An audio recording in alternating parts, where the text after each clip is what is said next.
Hello मेरे प्यारे दोस्तों एवं प्यारे साथियों, आप सबों का स्वागत है my YouTube channel education tech Bihar board में।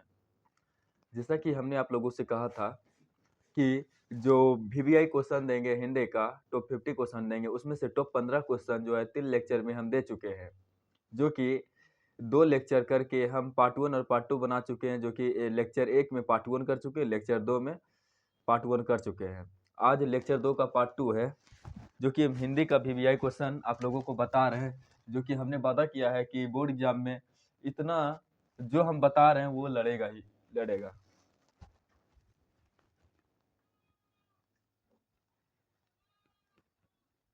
हिंदी का top 50 VVI question.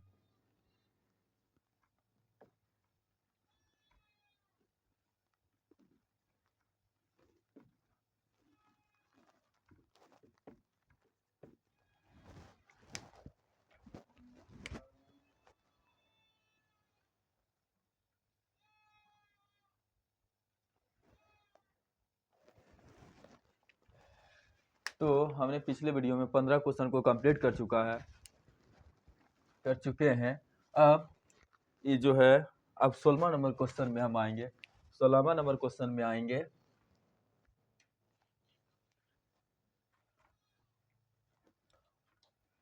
16वां number question में आ गए हैं। तो आज के वीडियो में हम पढ़ेंगे हिंदी के बारे में। हिंदी के बारे में क्या पढ़ेंगे, आज का मेरा क्वेश्चन रहेगा, जो हम मिक्स बता रहे हैं, पद खंड और गद्य खंड जो होता है, या फिर जो काव्य खंड को बोलते हैं और जो पद खंड बोलते हैं, दोनों एक ही हो जाता है, गद्य खंड। तो दोनों से मिक्स करके हम क्वेश्चन दे रहे हैं, टॉप 50 क्वेश्चन दे रहे हैं आप लोगों को। इसमें से हमने टॉप 15 क्वेश्चन कर चुका है।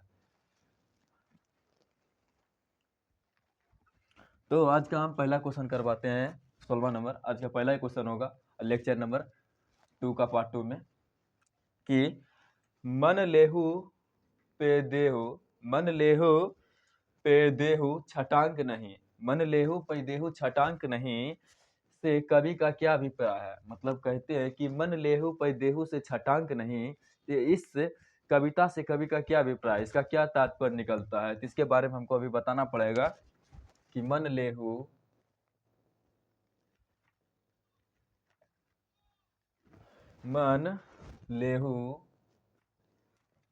पे देहु देहु छटांक नहीं,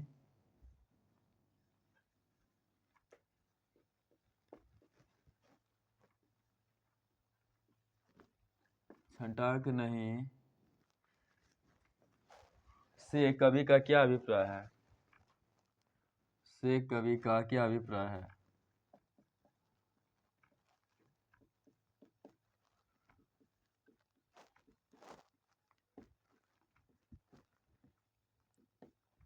अभिप्राय या फिर तात्पर्य भी बोल सकते, तात्पर्य है। तो इसका क्या होता है, इसका क्या होता है, इस पंक्ति के माध्यम से कवि जो घनानंद जी हैं, इसके जो रचयिता हैं कवि घनानंद जी, मतलब ये जो है इस पंक्ति के माध्यम से कवि घनानंद जी बताते हैं कि हमें ऐसे झूठे प्रेम के बारे में बताया जाता है, सिखाया जाता है और दिखावा किया जाता है, जो कि मन भर मजा ले लेते हैं। मतलब जो मन भर क्या करते हैं, अपने दिल के साथ खेल लेते हैं, ऐसे भी मन के साथ खेल लेते हैं, और क्या करते हैं बाद में क्या करते हैं, बाद बाद में क्या करते हैं, तनिक भी के लिए रहा नहीं जाता, उसको छोड़ के चले जाते हैं। तो ही क्वेश्चन लेके आया है कि मन लेहु पे देहु छटांक नहीं, इसको।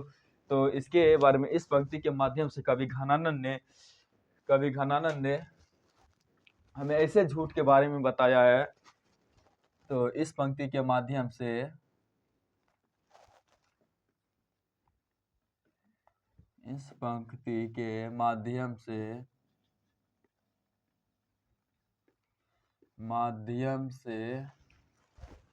कवि घनानंद हमें कवि घनानंद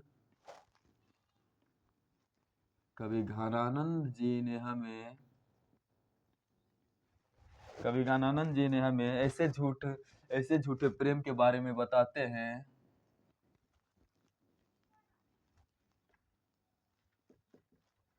ऐसे झूठे प्रेम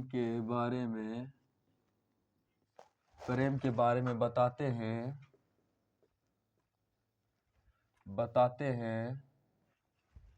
क्या बताते हैं कि जो लेते हैं मन भर बताते हैं कि जो लेते हैं मन भर जो लेते हैं मन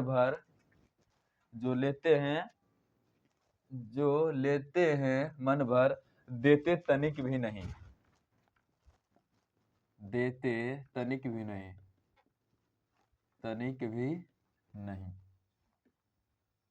इसका आंसर यही होगा।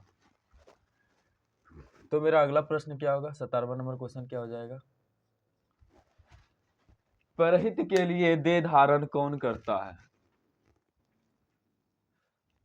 परहित के लिए देह धारण कौन करता है। तो परहित के लिए देह धारण कौन करता है। हम जानते हैं कि परहित के लिए देह धारण बादल करते हैं। कौन करते हैं, बादल करते हैं। परहित के लिए देह धारण कौन करते हैं, बादल करते हैं। तो ये जो क्वेश्चन है ये भी घनानंद जी के बारे में बताया। घनानंद जी ने ही बताया है कि परहित के लिए देह धारण कौन करता है, स्पष्ट करें।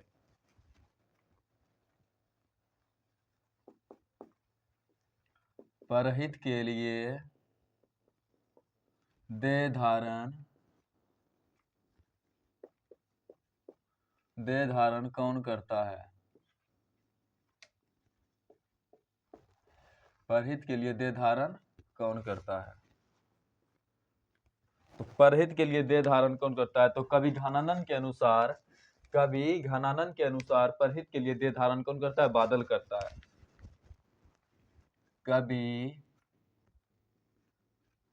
घनानंद के अनुसार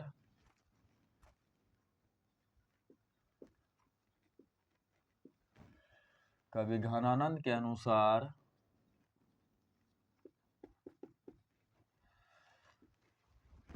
के लिए देह धारण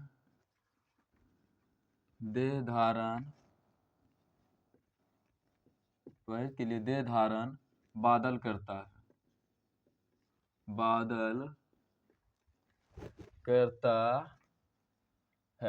परहित के लिए देह धारण बादल करता है, या फिर करते हैं भी लिख सकते हैं। परहित के लिए देह धारण कौन करते हैं, बादल करते हैं। बढ़िया, अच्छा लग रहा है देखने, सुनने में भी बढ़िया लग रहा है।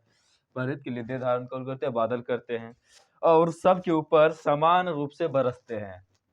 और सबके ऊपर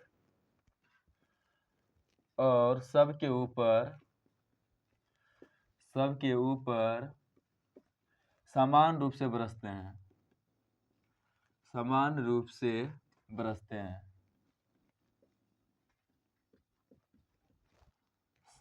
ऊपर समान रूप से बरसते हैं। इसका आंसर यही है। इसका आंसर क्या है, आइए। तो 2 क्वेश्चन हमने अभी तक कर चुका है। 2 क्वेश्चन हमने अभी तक कर चुका है। अब तीसरा क्वेश्चन हम आएंगे। तीसरा क्वेश्चन हो जाएगा मेरा 18वां नंबर क्वेश्चन, जो कि आज का तीसरा क्वेश्चन होगा। तीसरा क्वेश्चन के बारे में क्या बताएंगे। जाति जो है भारतीय समाज में प्रथा, जाति जो है भारतीय समाज में श्रम विभाजन का स्वाभाविक रूप क्यों नहीं कही जा सकती है। जाति प्रथा जो है ना भारतीय समाज में श्रम विभाजन का रूप क्यों नहीं कही जा सकती है। तो डॉक्टर भीमराव अंबेडकर के अनुसार बताया गया है कि जाति प्रथा जो है श्रम विभाजन जो है ना व्यक्तित्व का रूप नहीं लेता है। व्यक्तित्व का क्या करता है, रूप नहीं लेता है। वो अपनी इच्छा से ही काम का चुनाव करता है और वो अपनी इच्छा के अनुसार ही काम करता है। ये भीमराव अंबेडकर ने कहा है। तो लिखेंगे क्वेश्चन हम कि जाति प्रथा भारतीय समाज में, जाति प्रथा भारतीय समाज में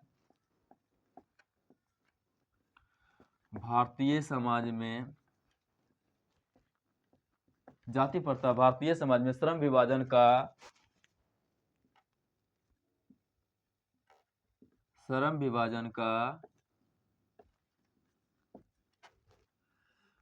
श्रम विभाजन का स्वाभाविक रूप क्यों नहीं कही जा सकती? स्वाभाविक स्वाभाविक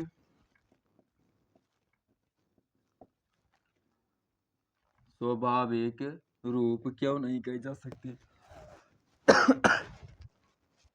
स्वाभाविक रूप क्यों नहीं कही जा सकती है? क्यों नहीं कही जा सकती? कही जा सकती।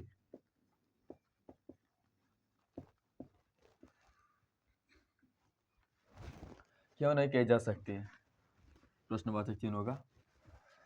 तो जाति प्रथा श्रम विभाजन का स्वाभाविक रूप क्यों नहीं कही जा सकती है? तो जाति प्रथा जो है ना, भारतीय समाज में जाति प्रथा भारतीय समाज में श्रम विभाजन का स्वाभाविक रूप नहीं कही जा सकती है। क्योंकि जो है ना, यह मनुष्य के जो है ना रुचि पर निर्भर करता है। मनुष्य के रुचि या आधार पर नहीं, यह जो है मनुष्य के रुचि या आधार पर नहीं है।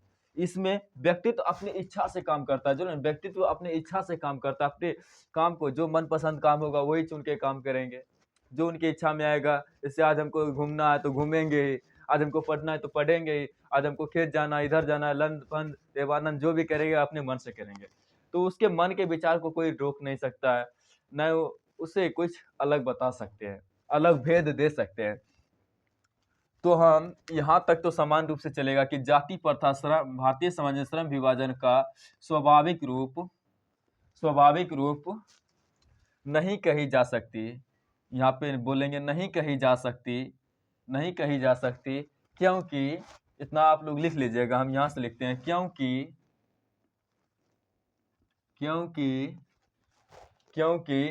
जो है ना, क्या बोल रहे थे, क्योंकि यह मनुष्य की रुचि के आधार पर नहीं, क्योंकि यह मनुष्य के रुचि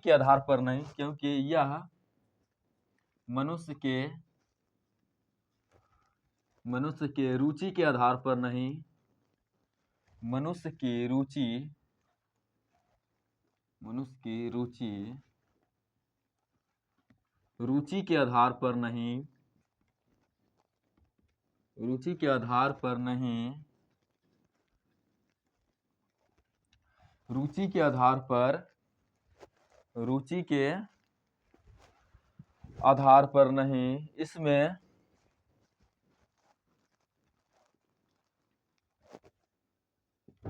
इसमें क्या होता है, व्यक्ति अपनी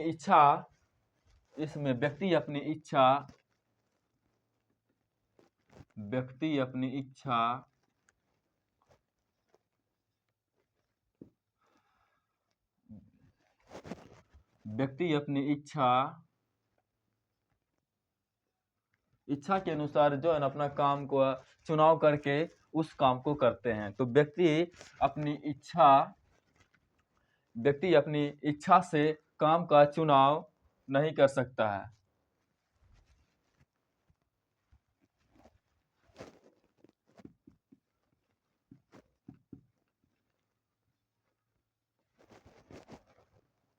काम का चुनाव नहीं कर सकता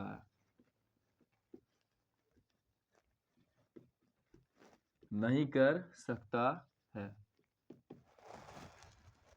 तो हमने क्या पढ़ा कि जो है ना जाति प्रथा जो है भारतीय समाज में श्रम विभाजन का स्वाभाविक रूप क्यों नहीं कही जा सकती। तो हम क्यों नहीं कहते हैं इसको कि जो है ना, क्योंकि यह मनुष्य के रुचि के आधार पर नहीं है, क्योंकि यह जो है मनुष्य के रुचि के आधार पर संभव नहीं है। व्यक्ति अपनी इच्छा से काम का चुनाव नहीं कर सकता है। कहीं अगर इच्छा से काम का चुनाव करते तो उसका जो है ना नहीं कर सकता है। यही है क्या, भारतीय समाज का श्रम विभाजन का स्वाभाविक रूप नहीं कही जा सकती है। तो अगला क्वेश्चन देखते हैं, तो यहाँ से ज़्यादा स्पेस नहीं बच रहा है, तो हम इसको इरेज कर देते हैं। आप लोग स्क्रीनशॉट मार लीजिए या फिर लिखना है तो लिख लीजिए सही से।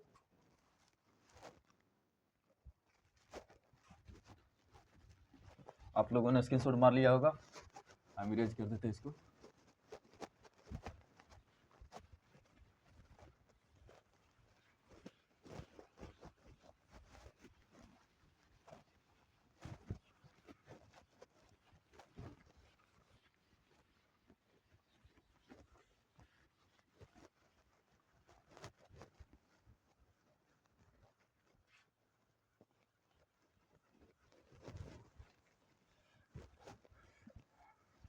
तो अगला क्वेश्चन मेरा क्या होगा?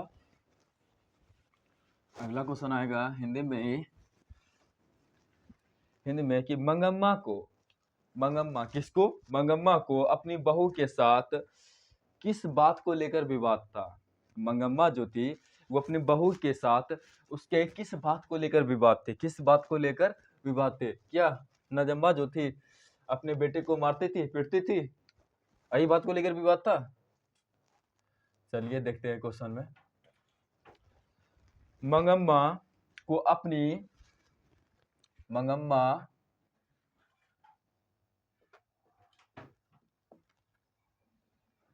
मंगम्मा को अपनी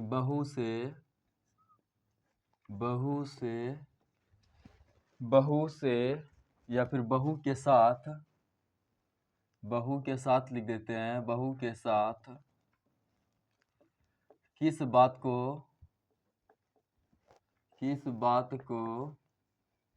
लेकर विवाद था?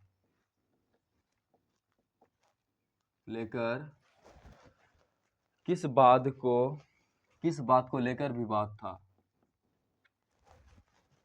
तो मंगम्मा को अपनी बहू के साथ किस बात को लेकर विवाद था? तो मंगम्मा अपनी बहू नंजम्मा से पोते को लेकर विवाद था। किसके बात को लेकर विवाद था? पोते के बात को लेकर विवाद था। पोते को लेकर विवाद था। मंगम्मा के बेटे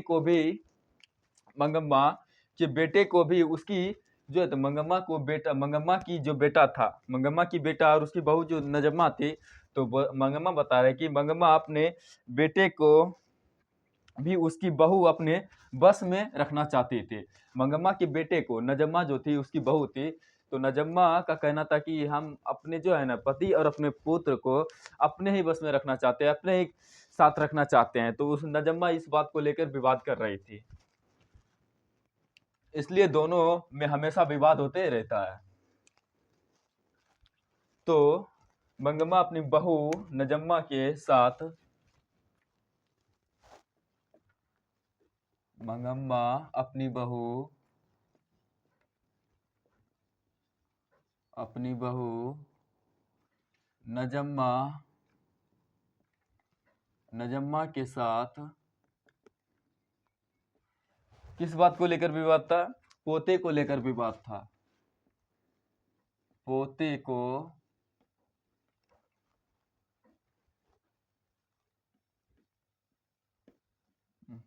लिख रहे हैं, सॉरी दोस्तों। पोते को लेकर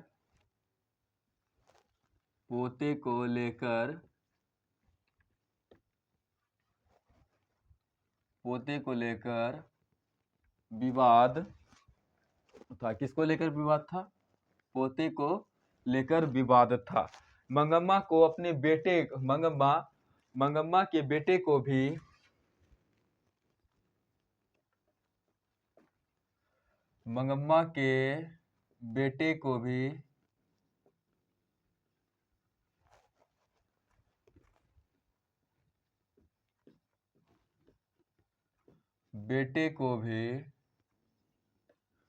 उसकी बहू नजम्मा जी थे, उसकी बहू अपने बस में रखना चाहती थी। उसकी बहू अपने बस में रखना चाहती थी। उसकी बहू अपने बस में रखना चाहती थी।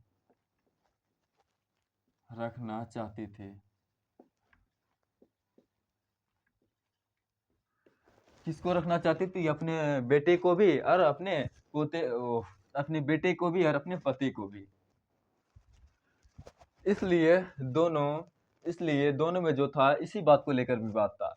इसलिए दोनों में हमेशा विवाद होता रहता था। इसलिए दोनों में हमेशा